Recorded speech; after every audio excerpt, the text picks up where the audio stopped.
જય દ્વારકાધીશ મિત્રો. દીકરીનો ત્યાગ અને નસીબનો ખેલ. લગ્ન પછી 10 દિવસમાં તૂટી પડ્યું જીવન. અરે સાંભળો, હું વિચારું છું કે આપણી બંને દીકરીઓ મોટી થઈ રહી છે, તો શા માટે હવે તેમના લગ્ન વિશે ન વિચાર્યું? તમારા ઓછા પગારમાં આપણે તેમને કેટલું ભણાવી શક્યા તેટલું ભણાવી શક્યા. હવે આપણી પાસે એટલા પૈસા નથી કે બંનેના લગ્ન એક સાથે કરી શકીએ. તેથી મોટી દીકરી કાજલના લગ્ન પછી થોડા વર્ષો રાહ જોયા પછી જ આપણે બીજી દીકરી પ્રિયાના લગ્ન માટે પૈસાની વ્યવસ્થા કરી શકશું. સાવિત્રીજીએ ચિંતાતુર થઈને તેમના પતિ રાઘવજીને કહ્યું. રાઘવજી બોલ્યા, અરે ભાગ્યવાન, તમને કેટલી વાર કહ્યું છે કે આ બધું તમારે વિચારવાનું નથી. મેં મારી દીકરીઓને એટલા માટે ભણાવી છે કે તેઓ પોતાના પગ પર ઊભી રહી શકે. હું તેમને આગળ વધવાની પૂરી તક આપીશ, કારણ કે લગ્ન પછી એટલી જવાબદારીઓ આવી જાય છે કે છોકરી પોતાના વિશે વિચારી પણ નથી શકતી. જુઓ જી, તમારી વાત બિલકુલ સાચી છે, પરંતુ નોકરી તો તે પોતાના ઘરના લોકોની સંમતિથી પણ કરી લેશે, અને જો લગ્નની ઉંમર નીકળી જાય તો સારો છોકરો મળવો મુશ્કેલ થઈ જશે. એટલા માટે મારી વાત પર વિચાર કરો, અને જો ઠીક લાગે તો મારી એક સહેલી મમતા છે. તેમના ભાઈનો દીકરો ખૂબ જ સારા પરિવારનો છે. છોકરો શું કરે છે? થોડું વિચારતા રાઘવજીએ પૂછ્યું. સાવિત્રીજી બોલી, છોકરો એન્જિનિયર છે, ખૂબ પૈસા કમાય છે. મને તો સારું લાગ્યું. તમારી ખબર નથી? હા સાવિત્રી, તારી વાત સાથે હું પણ થોડો સહમત છું, પરંતુ મારી દીકરીઓના જીવનનો આટલો મોટો નિર્ણય હું તેમની મરજી વગર ન લઈ શકું.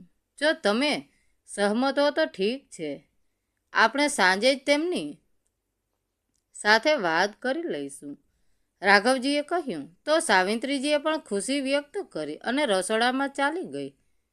ત્યાં અચાનક રાઘવજી આંખો બંધ કરીને જૂની યાદોમાં ખોવાઈ ગયા. 20 વર્ષ પહેલાં જ્યારે કાચીનો જન્મ થયો હતો, ત્યારે તેમની માતાજીને પૂરી આશા હતી કે સાવિત્રીજીને દીકરો જ થશે.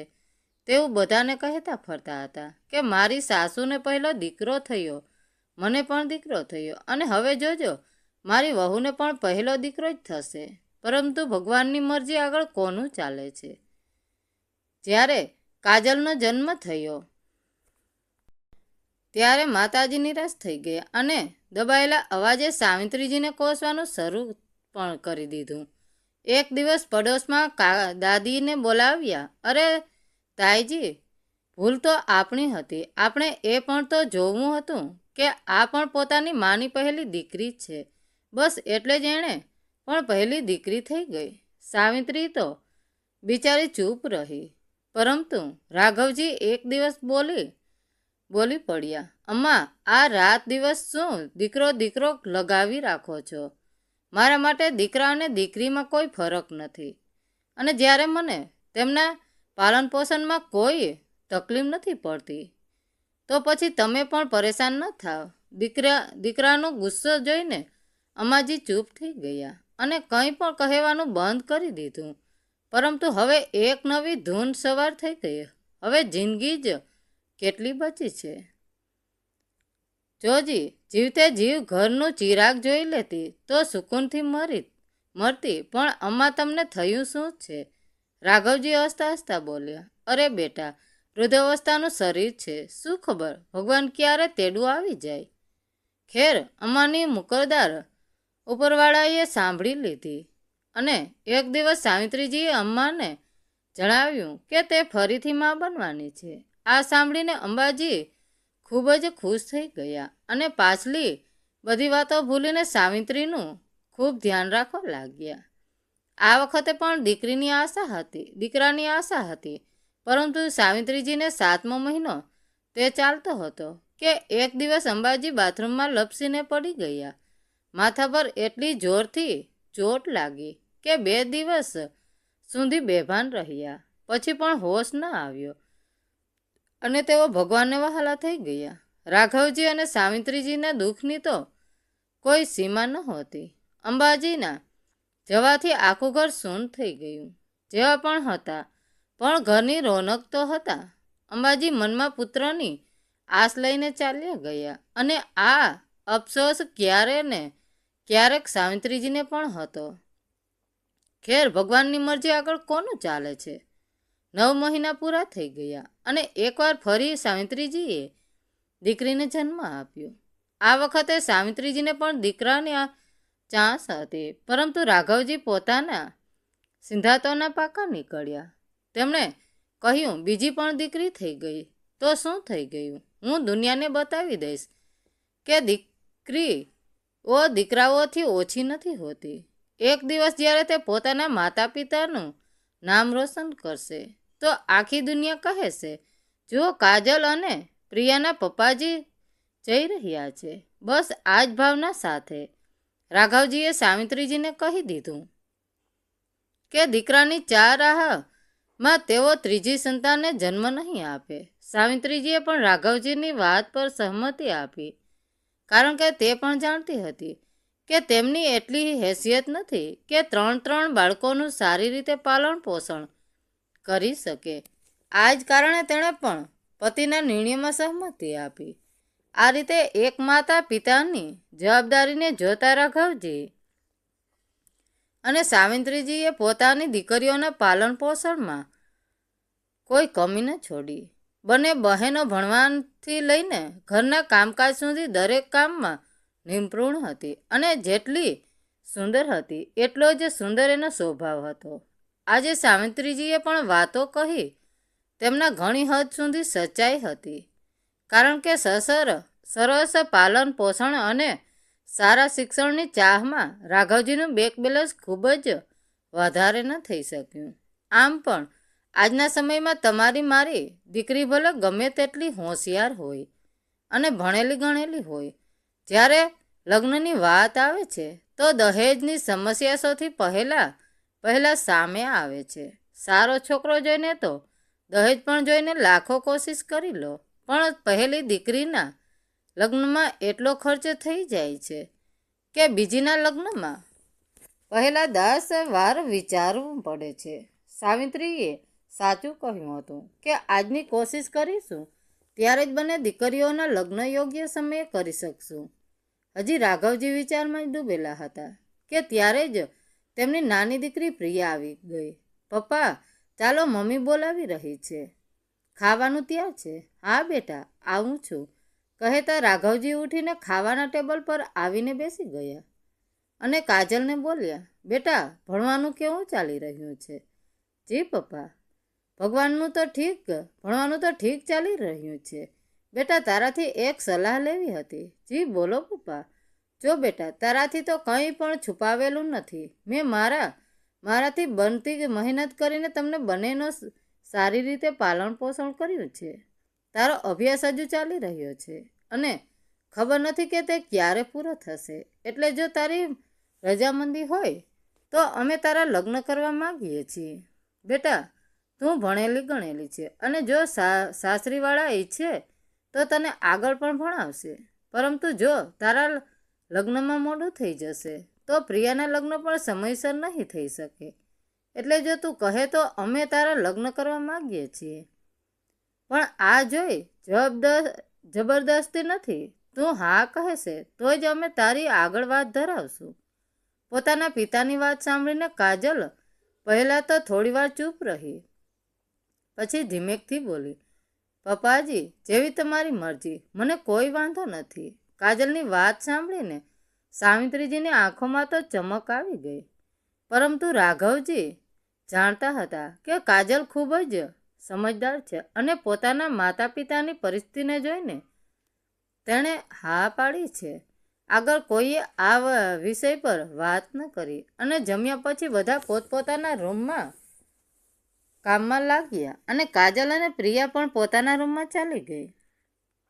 અંદર જતાં જ પ્રિયાએ કહ્યું, દીદી, તમે લગ્ન માટે હા કેમ પાડી દીધી? તો તમારા ભણવાનું શું થશે? તમારા સપનાઓ તો સપના જ રહી જશે. હજુ તો જિંદગીની શરૂઆત છે. જો હમણાંથી જ લગ્નની જવાબદારીમાં ફસાઈ જશો તો તમારું કેરિયર ખતમ થઈ જશે. કાજલ બોલી, રિયા, આપણા પપ્પાએ આપણને ખૂબ જ પ્રેમથી ઉછેર્યા છે. તેમણે આપણને ક્યારેય કોઈ વસ્તુની કમી મહેસૂસ થવા નથી દીધી.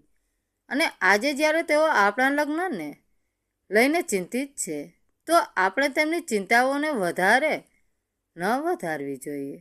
આપણે તેમની પરેશાનીઓને વધારવાને બદલે ઓછી કરવાની છે. કાજલની વાત સાંભળીને પ્રિયાએ કહ્યું, સારું દીદી, અને તમારું નોકરી કરવાનું સપનું, તેનું શું થશે? નોકરી? અરે, તે તો હું ગમે ત્યારે કરી લઈશ. હું શિક્ષિત છું. મારો અભ્યાસ ક્યારેય વ્યસ્ત નહીં જાય. અને હજુ તો ફક્ત હા કહી છે. હજુ તો સમય લાગશે. કાજલે ઉત્તર આપ્યો, તમારી વાત સાચી છે દીદી, પણ જો તમારા સાસરીવાળાઓને તમારું ભણવું પસંદ ન આવ્યું તો પછી શું કરશો? પ્રિયાએ સવાલ કર્યો. કાજલ બોલી, જો પ્રિયા, આ બધું લગ્ન પછીની પરિસ્થિતિઓ ઉપર નિર્ભર કરે છે. જો મારા સાસરામાં બધું ઠીક રહ્યું અને તેમને મારું આગળ ભણવાનું પસંદ ન આવ્યું તો હું ભણીશ નહીં. મારા વિચારથી જીવનમાં સુખ શાંતિ સૌથી જરૂરી છે. જો મારી નોકરી અને પૈસા હોવાથી ઘર પરિવારમાં ઝઘડો થાય છે, તો આવી નોકરીનો શું ફાયદો? એટલે તમે સમાધાન કરી લેશો? પ્રિયાએ ફરી પૂછ્યું. નહીં પ્રિયા, સોની ખુશીમાં જ ખુશ રહેવું એ મારો જીવનનો નિયમ છે. કાજલે સહજતાથી ઉત્તર આપ્યો. તો પ્રિયા હસતા હસતા બોલી, ઠીક છે દીદી, તો ચાલો બંધ કરો આ પુસ્તકો અને લગ્નના સપનાને જોવાનું શરૂ કરો. અહીંયા કાજલની સહમતી પછી સાવિત્રીજીની ખુશીનું કોઈ ઠેકાણું નહોતું. કેટલાય સપના તેમની આંખોમાં સામે નાચવા લાગ્યા. બીજા દિવસે જલ્દી તેમણે બધા કામ પતાવ્યા અને પોતાની સહેલી મમતાને ફોન લગાવ્યો. હેલો મમતા, હું સાવિત્રી બોલી રહી છું. અરે હા સાવિત્રી, તું કેવી છે? હું ઠીક છું. મમતા, સાંભળ, આપણી કાજલને લગ્ન માટે હા પાડી દીધી છે. તે દિવસે તું તારા ભાઈના દીકરાની વાત કરી રહી હતી ને, તે આપણી કાજલ માટે કેવો રહેશે? અરે સાવિત્રી, તે તો અમારા દિલની વાત કરી દીધી. પ્રશાંત ખૂબ જ સારો છોકરો છે. ઘર પરિવાર પણ ખૂબ જ સારો છે. 2 નાની બહેનો છે અને પછી મારા ભાઈ ભત્રીજી પાસે એટલી જમીન જાયદાદ છે કે તેમને દીકરીઓના લગ્નની પણ કોઈ ચિંતા નથી. પણ મમતા, આપણી પાસે બહુ પૈસા નથી.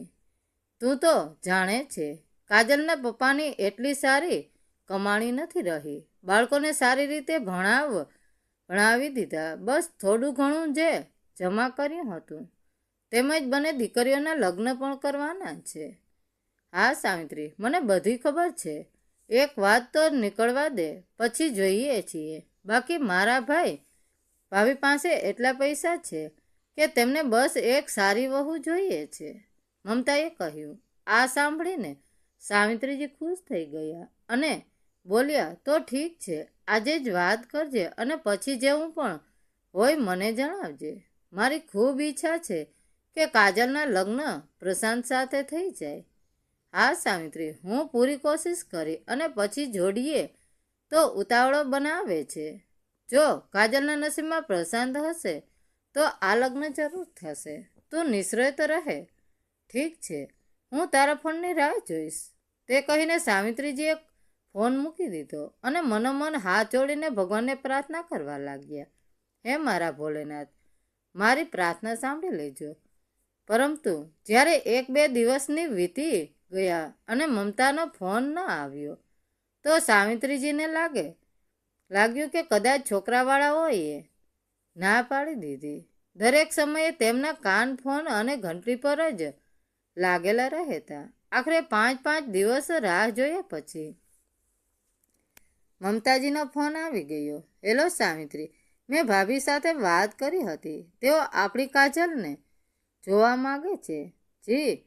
જીને કહી દેજો કે એકવાર મારા ભાઈ સાથે ફોન પર વાત કરી લે. અરે વાહ મમતા, આ તો ખૂબ જ સારી વાત છે. એક કામ કરજે, જ્યારે તે લોકો કાજલને જોવા આવે તો તું પણ સાથે આવી જજે.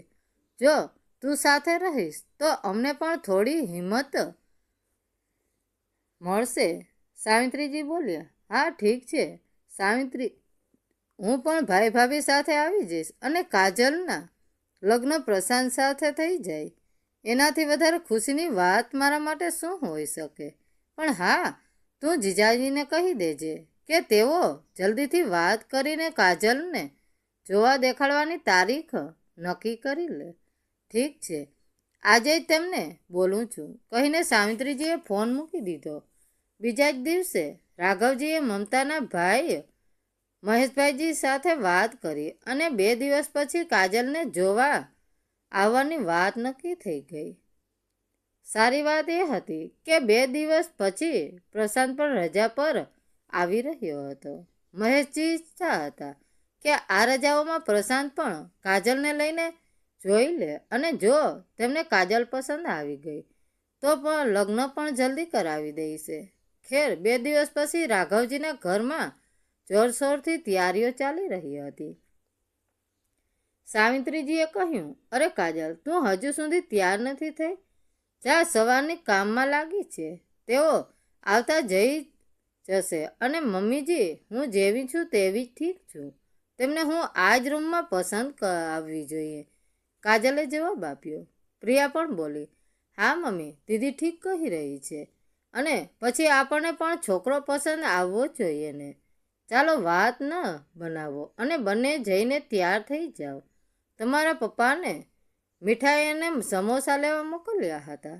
તેઓ પણ લાગે છે હલવાઈની દુકાન પર જાતે જ સમોસા બનાવવા બેસી ગયા. સાવિત્રીજીની વાત સાંભળીને બંને બહેનો ખડખડાટ હસવા લાગી અને પછી બોલી, મમ્મી, અમે તૈયાર થઈ જઈએ છીએ. પપ્પા પણ આવતા જ હશે. ત્યારે જ દરવાજાની ઘંટડી વાગી. જુઓ પ્રિયા, કોણ આવ્યું છે? લાગે છે કે તારા પપ્પા આવી ગયા છે. દરવાજો ખોલી દે અને કાજલ, તું જલ્દી કર, કહેતા સાવિત્રીજીએ કાજલને અંદર તૈયાર થવા માટે મોકલી દીધી. આ બાજુ પ્રિયાએ જોઈ જઈને દરવાજો ખોલ્યો તો હેરાન રહી ગઈ, કારણ કે સામે મમતા અને તેમની સાથે છોકરાવાળા ઊભા હતા. નમસ્તે આંટીજી, આવો આવો, અંદર આવો, પ્રિયાએ કહ્યું તો બધા લોકો તેની પાછળ અંદર આવી ગયા. આપ લોકો બેસો, હું હમણાં જ મમ્મીને બોલાવું છું, કહેતા પ્રિયા જેવી જ અંદર જવા લાગી. ત્યારે સાવિત્રીજી આવી ગયા. જી નમસ્તે. ઘર શોધવામાં કોઈ મુશ્કેલી તો નથી થઈ ને? આ મમતાજી સાથે હતા ને? છોકરાઓની માં વિમળાજીએ કહ્યું. તો મમતાજી બોલ્યા, હા સાવિત્રી, બહુ પહેલા એકવાર આવી હતી, ત્યારથી હવે બહુ અંદર આવી ગયું છે. વસ્તી પણ બહુ થઈ ગઈ છે, છતાં ઘર શોધી જ લીધું. ત્યારે રાઘવજીએ ટકોરા માર્યા. ઓહો, માફ કરજો, હું કામથી બહાર ગયો હતો. અહીં પાસે જ સમોસાની એક દુકાન છે, ત્યાં બહુ સારા સમોસા મળ્યા છે, તો વિચાર્યું આપ લોકોને પણ ખવડાવીએ. બસ એ જ લેવા ગયો હતો, વાત કોઈ નહીં. રાઘવજી, આપના ઘરે આવીને અમને એવું લાગ્યું જ નથી કે અમે પહેલીવાર આવ્યા છીએ, વિમળાજીએ કહ્યું. ત્યારે રાઘવજીએ સમોસા અને મીઠાઈ સાવિત્રીજીને આપતા કહ્યું, અરે સાવિત્રીજીઓ, ભાઈ, આ ચા અને સમોસા લઈને આવો. હા, કાજલને પણ બધા સાથે મળાવી દ્યો. જી બિલકુલ, હું હમણાં જાઉં છું, કહીને સાવિત્રી હસતા હસતા અંદર કાજલના રૂમમાં ચાલ્યા ગયા. પ્રિયા બેટા, તું ચા બનાવ અને કાજલ, તું પણ પ્રિયા સાથે બહાર આવી જજે. જે પણ પૂછે સારી રીતે જવાબ આપજે બેટા, વાત બગડવી નહીં જોઈએ. છોકરો પણ બહુ સારો છે. શું બોલો છો તમે લોકો અંગ્રેજીમાં હેન્ડસમ? આહા, બહુ હેન્ડસમ છે. આ સાંભળીને બંને દીકરીઓ ફરીથી હસવા લાગી. શું મમ્મી, તમે પણ ના કહેતા? પ્રિયા રસોડામાં ચાલી ગઈ અને થોડીક રાહ જોયા પછી તે કાજલને લઈને હોલમાં આવી ગઈ. ભાઈ સાહેબ, આ અમારાથી મોટી દીકરી કાજલ છે, રાઘવજી બોલ્યા. તો વિમળાજીએ કહ્યું, હા, આવો કાજલ બેટા, અમારી પાસે આવીને બેસો. કાજલ છોકરાની માં વિમળાજી પાસે આવીને બેસી ગઈ. બાકી બેટા, તમે અમારા વિશે મમતાજી પાસેથી બધું સાંભળી જ રાખ્યું હશે, તો પણ આમ જણાવી દઈએ કે આ છોકરો પ્રશાંત અને આ બંને દીકરીઓ ખુશી અને રેંકી છે. વિમળાજીએ કહ્યું કે આ સાંભળીને કાજલ ધીમેકથી હસી દીધી. બેટા, અમને જૂના જમાનામાં લોકોની જેમ સવાલ જવાબ કરવા નથી આવડતા. અમે તો બસ એ માનીએ છીએ કે કોઈ પણ લગ્નમાં છોકરા અને છોકરીની મરજી ખૂબ જ જરૂરી હોય છે. જો તમારે એકબીજાથી કંઈ પૂછવું હોય તો પૂછી લો, વિમળાજીએ કહ્યું. આ સાંભળીને કાજલ અને પ્રશાંત બંને હસી દીધા. ત્યારે જ પ્રશાંતે કહ્યું, મમ્મી, મને કાજલ ખૂબ જ પસંદ છે. મારી તરફથી કોઈ વાંધો નથી. બાકી તમે જોઈ લો. અરે બેટા, જિંદગી તો તમારે બંનેને જીવવાની છે. જ્યારે તમને ને પસંદ છે તો મને કોઈ વાંધો નથી. બાકી મને તો કાજલ પહેલી નજરે જ પસંદ આવી ગઈ હતી. વિમળાજીએ કાજલના માથે હાથ મૂકતા કહ્યું. આ સાંભળીને કાજલ થોડી હસી ગઈ. ત્યારે સાવિત્રીજીએ આંખોથી જ કાજલની સહમતી લીધી અને પછી બોલ્યા કે અમારી તરફથી પણ સંબંધ ભાંગ્યો છે. અમારી કાજલને પણ આ સંબંધ મંજૂર છે. સાવિત્રીજીને સહેલી મમતાજીએ ખુશીથી કહ્યું. તો પછી મીઠાઈ થઈ જાય. રાઘવજી બોલ્યા. હા હા, કેમ નહીં. અમે તો પહેલેથી જ ખાતરી કરી હતી કે સંબંધ પાકો થઈ જશે, એટલે હું પહેલેથી જ મીઠાઈ લઈને આવ્યો હતો. પ્રિયા, બેટા, બધાને મીઠાઈ લઈ આવ. હા પપ્પા કહેતા પ્રિયા બધા માટે મીઠાઈ લહેવા ચાલી ગઈ. ત્યારે વિમળાજીએ કહ્યું, ભાઈ સાહેબ, હવે જ્યારે સંબંધ પાકો થઈ ગયો છે તો પછી વારસાવટની ઝંઝટ માગની પીડિયા કરી જ દઈએ. હા હા બહેનજી, કેમ નહીં. હમણાં જ પંડિતજીને સાથે વાત કરીને શુભ મુહૂર્ત કઢાવી લઈએ, રાઘવજીએ કહ્યું. અને આ તરત જ પંડિતજીને ફોન લગાવ્યો. પંડિતજીએ 1 મહિના પછીની લગ્નની તારીખ પણ નક્કી કરી દીધી. આ સમયે સાંભળીને સોના ચહેરા ખુશીથી ઝૂમી ઉઠ્યા.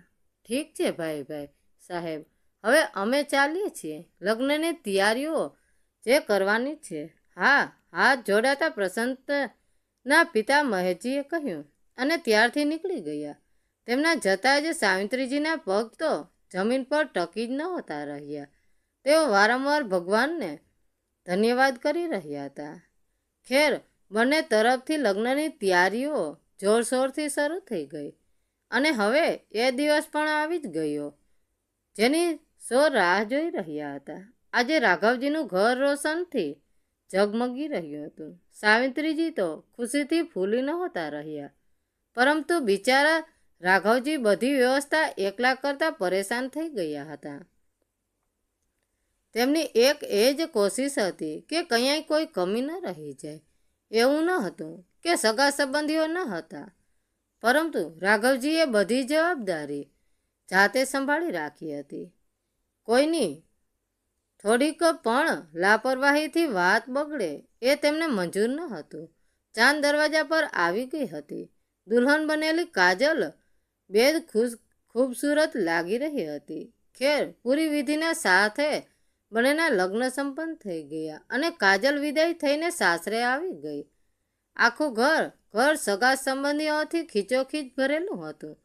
ખુશી અને રિયા પૂરા ઘરમાં હસી ખુશીથી ચહેકી રહી હતી. ના બુવાજી, ભાઈનો ચહેરો કોઈ પણ નેક વગર નહીં જુએ. મારી ભાભી ચાંદનો ટુકડો છે. આટલી સરળતાથી દર્શન નહીં થવા દઉં. ખુશીએ હાથ મટકીને કહ્યું. હા ભાઈ, ખુશી, સાંભળ્યું તો અમે પણ છીએ કે પ્રશાંત ચાંદનો ટુકડો પરણીને લાવ્યો છે, પરંતુ જ્યારે અમે જોઈશું ત્યારે જ તો જણાવી શકશું કે વહુ કેવી છે. થોડીવાર પછી મોઢું બધાવીને રસમ શરૂ થઈ ગઈ. એક પછી એક બધાએ કાજલને જોઈ અને તેના ખૂબ વખાણ કર્યા. પોતાની કાજલના વખાણ સાંભળીને પ્રશાંત પણ ખુશીથી ફૂલી નહોતો રહ્યો.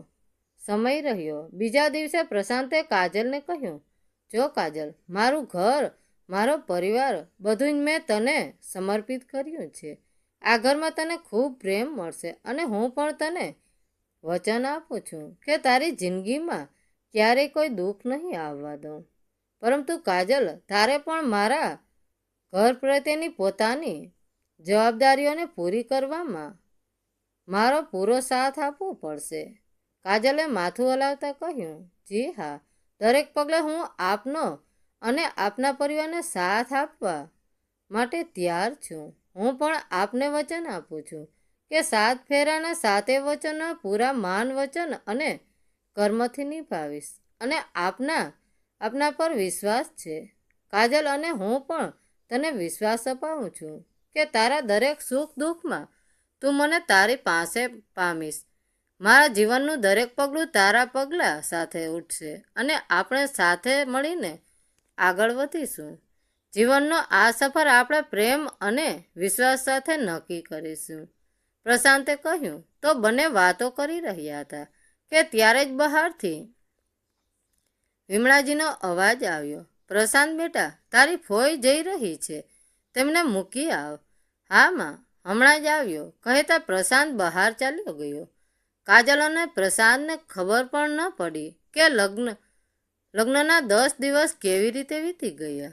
આ 10 દિવસમાં કાજલને પોતાના સાસરિયાવાળાઓનું દિલ જીતવામાં કોઈ કસર ન છોડી અને દરેકની આ જીભ પર માત્ર કાજલનું જ નામ હતું. કાજલ પણ આટલું સારું સાસરિયું પામીને પોતાને ખૂબ જ ભાગ્યશાળી સમજી રહી હતી. કેટલાક દિવસો પછી પ્રશાંત કાજલને જલ્દી પાછા આવવાનું વચન આપીને પોતાની ફરજ પર પાછો ફર્યો.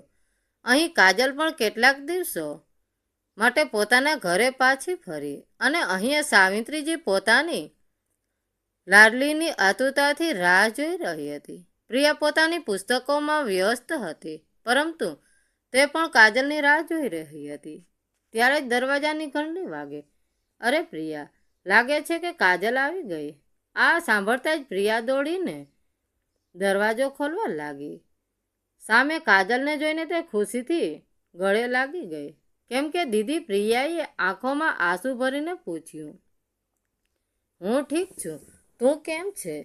હું બિલકુલ ઠીક નથી દીદી, તારા ગયા પછી હું બિલકુલ એકલી પડી ગઈ છું.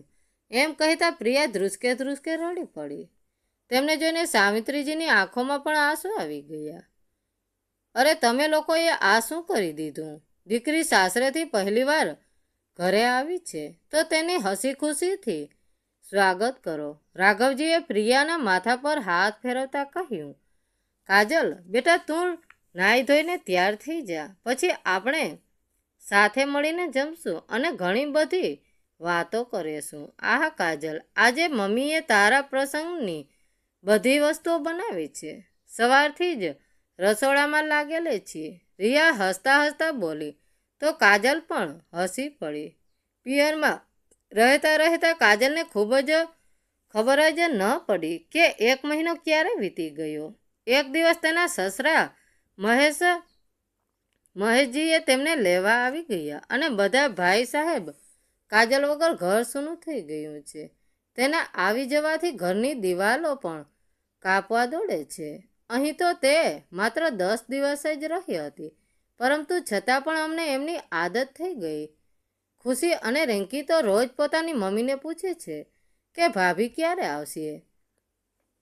પરંતુ વિમળાજીએ વિચાર્યું કે હજી નવા લગ્ન થયા છે એટલે કાજલને પરેશાન ન કરવી જોઈએ. પરંતુ જ્યારે પ્રશાંતનો ફોન આવ્યો તો તેણે જણાવ્યું કે તે 2 દિવસમાં આવવાનો છે. બસ આ જ કારણે અમારે અચાનક કાજલને લેવા આવવા પડ્યું. સાવિત્રી અને રાઘવજીએ ભારે માને પોતાની દીકરીને એકવાર ફરી વિદાય આપી. કાજલ પણ પ્રશાંતને મળવાની ખુશીમાં સાસરે પાછી ફરી. મમ્મી, ભાભી આવી ગયા છે. આ ખુશીએ જોરથી બૂમ પાડી. ઠીક છે, ભાભીને ત્યાં જ રોકાવા કહો. ઘરની લક્ષ્મી આવી છે. હું આરતીની થાળી લઈને આવું છું, વિમળાજી બોલ્યા. એમણે ખૂબ જ પ્રેમ એમથી કાજલની આરતી ઉતારી અને તેને ઘરની અંદર લઈ ગયા. થોડીવાર પછી ચા નાસ્તો કર્યા બાદ કાજલ હસતા હસતા પતિના સ્વાગતની તૈયારીમાં લાગી ગઈ. ત્યારે જ એક જોરદાર ચીસથી આખું ઘર ગૂંજી ઉઠ્યું. રિયા, ખુશી, અરે આ તો મમ્મીજીનો અવાજ છે. કાજલ દોડીને બેઠકમાં પહોંચી તો જોયું કે મમ્મીજી સોફા પર બેભાન અવસ્થામાં બેઠા હતા અને ચીસો પાડીને રડી રહ્યા હતા. ત્યાં જે ખુશી અને રિયા પણ રડવા રહ્યા હતા. પપ્પાજી કોઈ વ્યક્તિ સાથે વાત કરી રહ્યા હતા. તેમના ચહેરા પર ગભરાહટ સપ્રત દેખાઈ રહ્યો હતો. મમ્મીજી શું થયું? કાજલે કાવ્યાજીને સંભાળતા પૂછ્યું. બેટા, આ પ્રશાંતનો મિત્ર છે. તે જણાવી રહ્યો છે કે હમણાં જ તેને મુંબઈથી કોઈ અજાણ્યા વ્યક્તિનો ફોન આવ્યો હતો. તેને કહ્યું કે પ્રશાંતનો એક્સિડન્ટ થયો છે અને તે મુંબઈની હોસ્પિટલમાં દાખલ છે. મહેશજીએ કહ્યું. મહેશજીની વાત સાંભળીને કાજલ પણ રડવા લાગી. પણ પપ્પાજી, આવું કેવી રીતે થઈ શકે? પપ્પાજી, મને તેમની પાસે લઈ ચાલો. સાંભળો બેટા, જરા તે માણસને ફરીથી ફોન લગાવો. મહેશજીએ કહ્યું. જી અંકલ, હું હમણાં જ તે વ્યક્તિ સાથે તમારી વાત કરાવું છું. પ્રસન્નના મિત્રએ જવાબ આપ્યો. હેલો જી, બોલો. સામેથી અવાજ આવ્યો. બેટા, મારો દીકરો કેવો છે? હમણાં મહેશજીએ ધ્રુજતા અવાજે પૂછ્યું. સામેથી અવાજ આવ્યો. અંકલજી, પ્રશાંતની હાલત ઠીક નથી. મારું નામ મેહુલ છે. તમે લોકો જલ્દી આવી જાઓ. મેં તેને નજીકથી હોસ્પિટલમાં દાખલ કરાવી દીધો છે. બેટા, અમે જલ્દી પહોંચી રહ્યા છીએ. તું તેનું ધ્યાન રાખજે. ડૉક્ટર જે પણ કહે એ કરવા દેજે. પૈસાની ચિંતા ન કરતો. જી અંકલ, મેહુલે ખૂબ જ જવાબ આપ્યો. જેણે પણ જેમ તેમ ખબર પડતી ગઈ. લોકો મળવા આવતા ગયા અને કાજલના પિયરમાં પણ ખબર કરી દેવામાં આવી. જી ભાઈ સાહેબ, તમે તરત જ નીકળો, હું પણ પહોંચું છું, મહેશજીએ કહ્યું.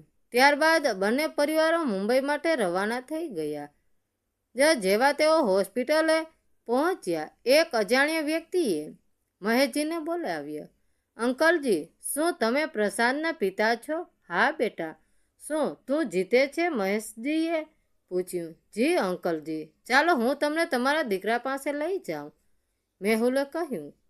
મહેશજી, ભીમળાજી અને કાજલ તેમની પાછળ ચાલ્યા અને દરેકના ચહેરાની રંગત ઉડી ગઈ હતી.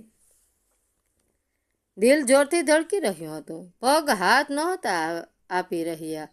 થોડીવાર પછી તેઓ એક રૂમમાં પહોંચ્યા જે પ્રશાંત મશીનોથી ઘેરાયેલો હતો અને લાંબા શ્વાસ લઈ રહ્યો હતો. વિમળાજી જોરથી રડી પડ્યા. પ્રશાંતની હાલતનું વર્ણન કરવું ખૂબ જ મુશ્કેલ હતું. અંકલજી, ભાભી, તમે લોકો ધૈર્ય રાખો, મેહુલે કહ્યું. મેહુલભાઈ, આ બધું કેવી રીતે થયું? પ્રશાંતનો મિત્ર સુનિલ બોલ્યો, જે મહેશજી સાથે આવ્યો હતો. મેહુલ કહેવાનો જ હતો કે ત્યારે જ નર્સ આવી ગઈ અને નર્સ, મિસ્ટર મેહુલ, આ લોકો કોણ છે? દર્દી પાસે આટલી ભીડ કેમ છે?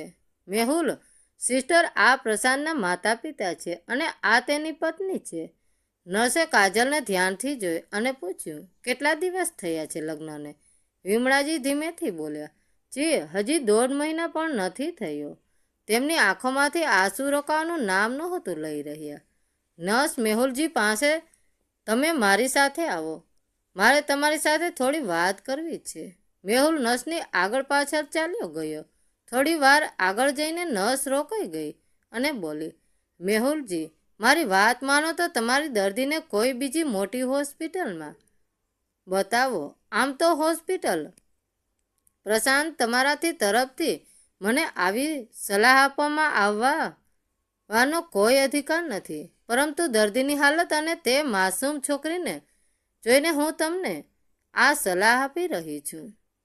મેહુલે ગંભીરતાથી માથું હલાવ્યું.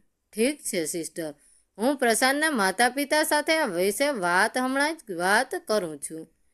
મેહુલે મહેશજી સાથે વાત કરી અને તે જ સમયે પ્રશાંતને એક મોટી હોસ્પિટલમાં દાખલ કરાવ્યો. મહેશજી, બેટા, તને ને પ્રશાંતને કેવી રીતે મળ્યો? મેહુલ, અંકલ, રાત્રે 12 વાગ્યે હું મારા એક મિત્રના લગ્નથી ઘરે પાછો આવી રહ્યો હતો. ત્યારે મારી નજર રસ્તાની વચ્ચે પડેલા પ્રશાંત પર પડી.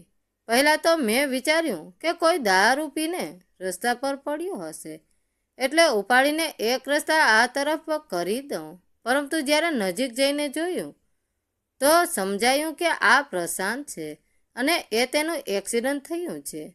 તેમાં આખા શરીર પર ઈજાનું કોઈ નિશાન નહોતું, પરંતુ તેનું માથું પૂરેપૂરું લોહીથી ભરેલું હતું.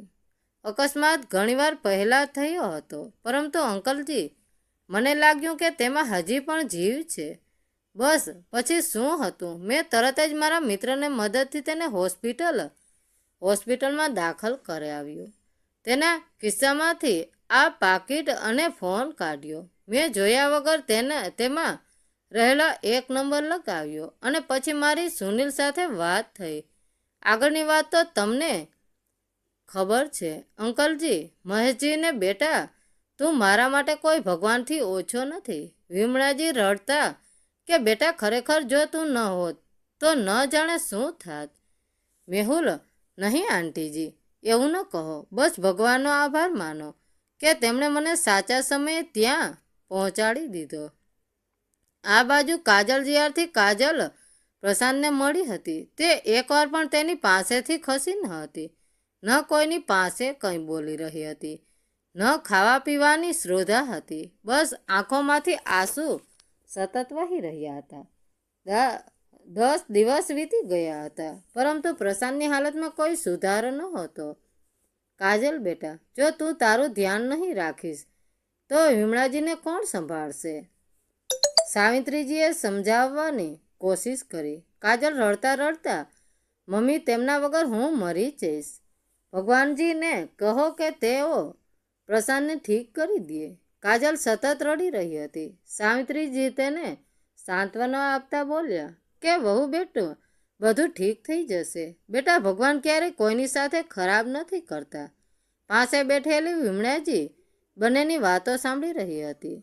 તે પણ બોલી પડી, સાવિત્રીજી, તમે જ કહો, તમારા ભગવાનજીએ મારા દીકરા સાથે આવું કેમ વિચાર્યું હતું? લગ્ન થશે તો ઘર હસી ખુશીથી ગુંજી ઉઠશે, પરંતુ અહીં તો બધું ઉલટું થઈ ગયું. દીકરાના લગ્ન થતાં જ આ ઘરમાં માતમ છવાઈ ગયો. બહેનજી, શુભ શુભ બોલો. આ તમે કેવી વાતો કરી રહ્યા છો? સાવિત્રીજીએ ભરેલા ગળે કહ્યું. વિમળાજી આંખોમાં આંસુઓ સાથે, અને શું હું બોલું? બધી ખુશીઓ માટીમાં મળી ગઈ. ન જાણે આ મુહૂર્તમાં કયા મુહૂર્તમાં લગ્ન થયા હતા. મહેશ તડકાઈથી ચૂપ રહે, અને વિમળા, આ હોસ્પિટલ છે અને આ ખ્યાલ તું તારા દિમાગમાં પણ ન લાવતી કે આ લગ્નથી કંઈ થયું છે. ભગવાન આગળ કોઈની મરજી નથી ચાલતી, એટલે કોઈને દોષ લેવાને બદલે ભગવાનને પ્રાર્થના કર. મહેશજી બોલી રહ્યા હતા કે ત્યાં જ કાજલે પ્રશાંતના આ શરીરમાં હલચલ મહેસૂસ કરી. મમ્મી, જુઓ, પ્રશાંતે હોશ આવી રહ્યો છે. તેમણે હમણાં જ પોતાનો હાથ હલાવ્યો. આ સાંભળતા જ સુનિલ હોસ્પિટલમાં કેબિન તરફ ભાગ્યો. ડૉક્ટર તરફ જ આવ્યા અને પ્રશાંતને જોવા લાગ્યા, પરંતુ થોડી ઝડ બાદ તેમણે પ્રશાંતને મૃત જાહેર કર્યો. આ સાંભળીને રાઘવજી અને મહેશજીના પરિવાર પર દુઃખનો પહાડ તૂટી પડ્યો. કોઈ દીકરાએ ગુમાવી રડી રહ્યું હતું, તો કોઈ ભાઈને કોઈને જમાઈ ગુમાવ્યો હતો, તો કોઈએ પોતાનો સુહાગ. આખો પરિવાર ગામમાં ડૂબી ગયું હતું. આવામાં એકવાર ફરી મેહુલ અને તેના પરિવારે સૌને સંભાળ્યા. છાતી પર પથ્થર રાખીને પ્રશાંતના અંતિમ સંસ્કાર કરી દેવામાં આવ્યા. પ્રશાંત ચાલ્યો ગયો. જીવનભરનો ગમ આપીને કાજલ રડતી રહી, ચીસો પાડતી રહી, પણ ભગવાન આગળ કોઈનું ન ચાલે. પ્રશાંતને ગયા 15 દિવસ થઈ ગયા હતા. પરિસ્થિતિ બદલાવા લાગી. એક દિવસ સાવિત્રીજીએ ધ્યાન દીધું કે હવે વિમળાજી કાજલ અને સાવિત્રી સાથે પહેલેથી જેમ વાત નથી કરતા. શરૂઆતમાં સાવિત્રીજીએ લાગ્યું કે કદાચ તે દીકરીના ગમમાં ખામોશ થઈ ગયા હશે, પણ ધીમે ધીમે તેમની વાતોમાં કાજલ માટે ટોણાનો વરસાદ આવવા લાગ્યો. ખુશી અને રિયા પણ દરેક સમયે કાજલને ધિક્કારની નજરે જોવા લાગી. એક દિવસ સાવિત્રીજીએ રાઘવજીને કહ્યું, સાંભળોજી, મને લાગે છે કે હવે આપણે જવું જોઈએ. આખરે કેટલા દિવસ અહીં રહીશું? રાઘવજી, હા સાવિત્રી, તારી વાત સાચી છે, પણ કાજલને આ હાલમાં છોડીને જવાની હિંમત નથી થઈ રહી. સાવિત્રીજી, તમારી વાત સાચી છે. જે પણ એક વાત રાઘવજી, શું વાત છે? સાવિત્રીજી, તમારી વાત તો સાચી છે. જી પણ એક વખત રાઘવજીએ થોડું રોકાઈને કહ્યું, હવે પરિસ્થિતિ પહેલાં જેવી નથી રહી. કાજલ અહીં ખુશ નથી. તેની આંખોમાં જે દર્દ છે એ હું સહન કરી શકતો નથી. જો આપણે તેને અહીં છોડીને જઈશું તો તે એકલી પડી જશે. સાવિત્રીજીની આંખોમાં ફરી આંસુ આવી ગયા. તો શું કરીએ? શું આપણે કાજલને સાથે લઈ જઈએ? રાઘવજી થોડું વિચાર્યા પછી બોલ્યા, આ નિર્ણય આપણે એકલા નહીં લઈએ. પહેલાં કાજલ સાથે વાત કરીએ. જે તે ઈચ્છે એ જ કરીશું. એ બંને કાજલ પાસે ગયા. કાજલ ખિડકી પાસે ઊભી બહાર જોઈ રહી હતી. આંખો સૂજી ગયેલી, ચહેરા પર ઉદાસી છવાયેલી. કાજલ બેટા, સાવિત્રીજીએ ધીમેથી અવાજ આપ્યો. કાજલ વળીને બોલી, જી મમ્મી. રાઘવજી સીધા મુદ્દે આવ્યા. બેટા, અમે વિચારીએ છીએ કે તું અમારા સાથે ઘરે ચાલ. અહીં તું ખુશ નથી. કાજલ થોડું મૌન રહી, પછી ધીમે અવાજે બોલી, પપ્પાજી, આજ તો મારું ઘર છે. હવે રાઘવજી બોલ્યા, બેટા, ઘર ત્યાં હોય જ્યાં માન અને પ્રેમ મળે. જો અહીં તને અપમાન મળે છે તો આ ઘર નથી. સાંભળીને કાજલની આંખોમાંથી આંસુ વહેવા લાગ્યા. પપ્પા, હું ઘણો પ્રયત્ન કરી રહી છું, પણ હવે થાકી ગઈ છું. સાવિત્રીજી તરત જ તેને ગળે લગાડી ગયા. બસ બેટા, હવે કશું બોલવાની જરૂર નથી. તું અમારી સાથે જીવજે. જે દરમિયાન વિમળાજી ત્યાં આવી ગયા. શું વાતો ચાલી રહી છે? રાઘવજી શાંતિથી બોલ્યા, બહેનજી, અમે કાજલને અમારા સાથે લઈ જઈશું. વિમળાજી થોડી કડક અવાજમાં બોલ્યા, લઈ જશો? હવે તો આ અમારા ઘરની વહુ છે. જ્યાં સુધી આ ઘરમાં છે એને અહીં જ રહેવું પડશે. રાઘવજીનો સ્વર મજબૂત બન્યો. વહુ છે એટલે શું તેની લાગણીઓનું કોઈ મૂલ્ય નથી? અમે એને દુઃખમાં અહીં છોડી નથી શકતા.